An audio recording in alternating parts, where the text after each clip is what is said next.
Blog. और आज मैं अपने ब्लॉग की शुरुआत अपने क्लिनिक से कर रही हूँ और हमारे साथ हैं मिस्टर मिश्रा जी, अंकल देवेंद्र मिश्रा जी। और उनको प्रॉब्लम है कुछ नीज की और बैक की, तो वो बताएंगे कि उनको क्या प्रॉब्लम है और कब से है। हाँ और जी। लमसम 1 साल से ऊपर हो गया। अच्छा। हाँ, और मतलब घुटने में और कमर में या गर्दन में अच्छा। ज़्यादा दर्द रहता है। अच्छा। हाँ, और कमर में कब से है आपको दर्द? यही लमसम इतने 1 साल हाँ से। जी। अच्छा। और काम क्या है आपका? सीढ़ियाँ चढ़ना उतरना? हाँ, ज़्यादा यही रहता है? सीढ़ी पे मतलब उतरना चढ़ना है मेरा, थोड़ा हाँ जी। ज़्यादा उतरना चढ़ने वाला काम ज़्यादा है मेरा। ठीक है। तो अंकल जी बता रहे हैं कि उनको घुटने में और कमर में दर्द है और इसका जो गर्दन में भी इनको थोड़ा सा दर्द है, तो हो सकता है कि इनको थोड़ा सा माइनर सर्वाइकल भी हो। और मैं आप लोगों को बताती हूँ इनको है क्या।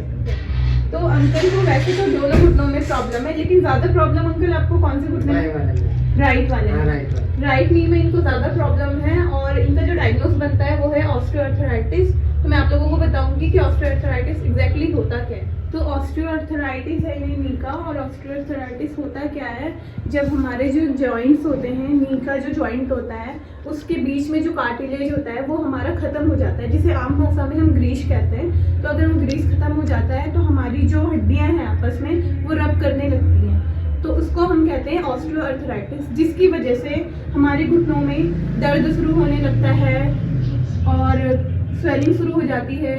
घुटने का जो आसपास का जो एरिया है वो उसमें सूजन आ जाती है और इसमें क्या कहते हैं, एक क्रैकिंग साउंड होता है, जैसे कड़क कड़क की आवाज़ कई लोगों को महसूस होती है। और ये जो नी ऑस्टियोआर्थराइटिस जो होता है उसके बहुत सारे कारण हो सकते हैं। हमारा एज होता है, हमारा वेट, हमारा एज, और एक कुछ एक्टिविटीज़, जैसे हमारी काफ़ी एक्टिविटीज़ ऐसी होती है जिसमें हमारा नी का जो जॉइंट है वो भार ज़्यादा लेता है। तो ये सारी चीज़ें हैं जिसकी वजह से हमें नी ऑस्टियोआर्थराइटिस होने लगता है। तो अभी हम लोग अंकल को ट्रीटमेंट जो दे रहे हैं, फर्स्ट ट्रीटमेंट वो हम दे रहे हैं इनको टेंस थेरेपी। तो हम इन्हें 10 से 15 मिनट की टेंस थेरेपी देंगे। ये बेसिकली हमारे पेन के लिए होती है, पेन को कम करती है।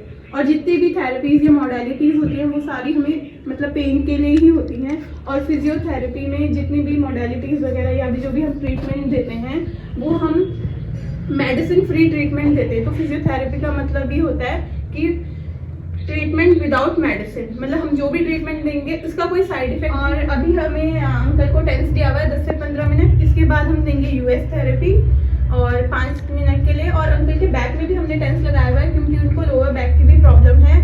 और आज मैं आप लोगों को अंकल के लिए जो भी मतलब नी ऑस्टियोआर्थराइटिस के लिए जो बेसिक सी एक्सरसाइज होती है हमारी मसल स्ट्रेंथनिंग के लिए, वो भी आप लोगों को इस वीडियो में दिखाऊंगा। और अभी मैं अंकल को दे रही हूँ अल्ट्रासोनिक थेरेपी, जो कि हमारी सेकंड मोडेलिटी है इसमें। और अभी राइट नी में क्योंकि अंकल को ज़्यादा पेन है तो अभी हम इन्हें अल्ट्रासोनिक थेरेपी देंगे 3 मिनट के लिए। और उसके बाद हम एक्सरसाइज वगैरह कराएंगे नी की और बैक की भी। थर्ड मॉडलिटी हम देंगे अंकल को, वो देंगे हम डीप हिट। अंकल कमर उठाइए, चलिए रखिए।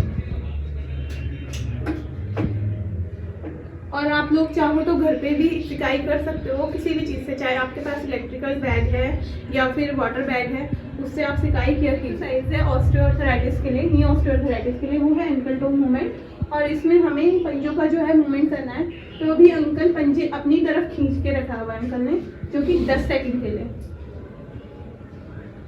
उसके बाद अंकल नीचे की तरफ करेंगे 10 सेकंड नीचे की तरफ, ठीक है। ऐसा इनको 10 बार करना है। तो जो हमारी सेकंड एक्सरसाइज होगी, हमें इस तरीके से रोल जो है, ये मैंने योगा मैट रखी हुई है, अगर आपके घर में टावल वगैरह है तो आप उसका रोल बना के इस तरीके से घुटनों के नीचे रखना है और फिर से घुटनों से नीचे की तरफ दबाना है। इनका नीचे की तरफ दबाइए और पंजे को अपनी तरफ खींचिए और गिनती गिनिए 1 2 3 4 5 6 7 8 9 10। छोड़िए, ऐसे ऐसे आपको 10 काउंट तक होल्ड करना है, फिर रिलैक्स करना है। ऐसे आपको 10 बार करना है। अब हमें ये रोल आपको अपने एडी के नीचे रखना है इस तरीके से, और इसे भी आपको एडी से नीचे की तरफ प्रेस करना है और पंजों को अंकल अपनी तरफ खींचिए इस तरीके से। ये भी आपको 10 सेकेंड होल्ड करना है या 10 काउंटिंग तक आपको ऐसा होल्ड करके रखना है और उसके बाद रिलैक्स। अंकल ऐसे रखिए। ये भी आपको 10 बार एक्सरसाइज करेंगे, वो हम करेंगे। अंकल घुटने मोड़िए दोनों, हाँ जी। इसके बाद इस रोल को इस तरीके से दोनों घुटनों के बीच में रखना है और इसे पेशेंट को बोलना है कि इसे दबाइए अंकल। 1 2 3 4 5 6 7 8 9 10। रिलैक्स, छोड़िए। हाँ, 3-4 एक्सरसाइज है जो बिल्कुल बेसिक्स ही हैं, आप घर पे भी कर सकते हो अगर आप लोगों को घुटने की दर्द की शिकायत है तो। अब मैं अंकल को बताऊंगी कुछ एक्सरसाइजेज जो कि लोअर बैक पेन के लिए हैं, कमर के दर्द के लिए। अंकल घुटने मोड़ के ही रखिए, हाथ सीधे रखिए, कमर उठाइए और उठाइए। तो ये इसको होल्ड करके रखिए 10 घंटे तक। तो इसे कहते हैं ब्रीजिंग, और वैसे हिंदी में कहते हैं सेतु आसन। तो इस पोजीशन को हमें होल्ड करके रखना है 10 सेकंड के लिए, और इसे भी हमें 10 बार करना है। अब हमें दूसरी एक्सरसाइज करनी है बैक के लिए, कमर के दर्द के लिए। तो इस पैर को सीधा रखिए, इस घुटने को अपनी तरफ खींचिए, यहाँ से पकड़िए दोनों हाथों से और अपनी तरफ खींचिए घुटने को, जितना ज़्यादा आप खींच सकते हो। सेकंड एक्सरसाइज हमारी बैक पेन के लिए है ये वाली नी टू चेस्ट एक्सरसाइज। तो इसको आपको 10 सेकंड तक होल्ड करके रखना है। छोड़िए। और जो थर्ड है उसमें आपको ये दोनों घुटने मोड़ने हैं। अंकल दोनों घुटने मोड़िए और इसको अपने तरफ खींचना है, खींचिए दोनों को। हाँ, थर्ड एक्सरसाइज आपकी ये बैक पेन की।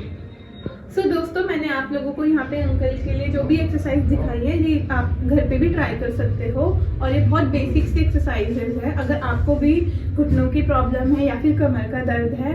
और इसके अलावा आप लोग घर में हीट भी ले सकते हो। आपको गर्म पानी की सिकाई करनी है, अगर आपके पास वाटर बैग है तो आप उससे कर लीजिए 10 से 15 मिनट, और अगर आपके पास इलेक्ट्रिकल बैग है तो आप उससे भी सिकाई कर सकते हो 10 से 15 मिनट। सो उसके बाद आपको ये सारी एक्सरसाइज करनी है। अंकल जी का जो है ट्रीटमेंट डन हो चुका है, तो उनसे पूछते हैं उनको आज का सेशन कैसा लगा। कैसा लगा अंकल आज का सेशन आपको? बहुत बढ़िया लगा जी। हाँ जी, तो कल से भी आएंगे आप? हाँ बिल्कुल जी, आएंगे। ठीक है अंकल, कल मिलते हैं। तो मैंने आप लोगों को एक्सरसाइज और मोडेलिटीज तो दिखा दी हैं। इसके अलावा आप कुछ प्रिकॉशंस भी रख सकते हो। सपोज अगर आप लोगों को बैक का पेन है तो आपको फॉरवर्ड बेंडिंग अवॉइड करनी है, और हैवी वेट जो है वो लिफ्ट नहीं करना है। और इसके अलावा अगर आप LS बैंड होती है, लंबो सेक्रेल बैंड, वो आप पहन सकते हो। और इसके और जो घुटनों की प्रॉब्लम है उसमें आप लोग नी सपोर्ट पहन सकते हो, ताकि जो आपका प्रेशर पड़ रहा है घुटनों पे वो कम से कम पड़े। और जब भी आप काम करते हो, जैसे खड़े होकर अगर आप लोगों को काम करना है या फिर आपको लॉन्ग स्टैंडिंग करनी है, ज़्यादा देर खड़े हो या कहीं जाना है, तो आप नी सपोर्ट पहन के अपने काम आसानी से कर सकते हो। इससे आपके घुटने पे कम से कम प्रेशर। मुकेश से बहुत बड़ा बिग फैन क्रिकेट का, सारा दिन यहाँ पे बैठ के ना क्रिकेट देखता रहता है और कुछ काम नहीं है इसका यहाँ पे। बेटा छक्के नहीं लगना चाहिए। आज क्रिकेट में समझ रहे हो, चाय आ गई। और ये है हमारी चाय। चाय आ गई है ठंडी में ना, दिल्ली में 2-3 दिन से बहुत ठंड पड़ रही है, तो हमने सोचा चाय पी लेते हैं, चाय का लुफ्त उठाते हैं थोड़ी देर। मैं चाय खाली नहीं पीती, तो ना मुकेश मेरे लिए ये भी लेके आया है। यार चीयर्स। मुकेश भी ना कुछ कहना चाहता है मेरे ब्लॉग के लिए। मुकेश बोलो। प्लीज इसके चैनल को बेल आइकन भी दबाएं। ऐसे कौन सा बेल आइकन दबाते हैं मुकेश? आई होप कि आप लोगों को मेरा आज का ब्लॉग पसंद आया होगा, और एज पर माय प्रॉमिस मैंने अपना जो प्रोफेशन से रिलेटेड जो ब्लॉग था आज पहली बार शूट किया है। तो आशा करती हूँ कि आप लोगों को ये ब्लॉग मेरा पसंद आए, और ऐसे अच्छे इन्फॉर्मेटिव ब्लॉग्स के लिए, कुकिंग ब्लॉग्स के लिए मेरे चैनल को सब्सक्राइब जरूर कर लीजिए, और लाइक शेयर एंड कमेंट करना बिल्कुल ना भूलें। इवन आप भी मुझसे एक प्रॉमिस कीजिए, अपने जो फैमिली फ्रेंड्स हैं उनके साथ मेरे चैनल के लिंक को ज़्यादा से ज़्यादा शेयर कीजिए, और मेरे सब्सक्राइबर जल्दी 1000 जो सब्सक्राइबर है मेरा टारगेट आप लोग भी पूरा करेंगे। सो मैं इस ब्लॉग को यहीं पे एंड कर रही हूँ, और देखते हैं नेक्स्ट ब्लॉग में हम क्या करते हैं। So bye bye, good night everyone.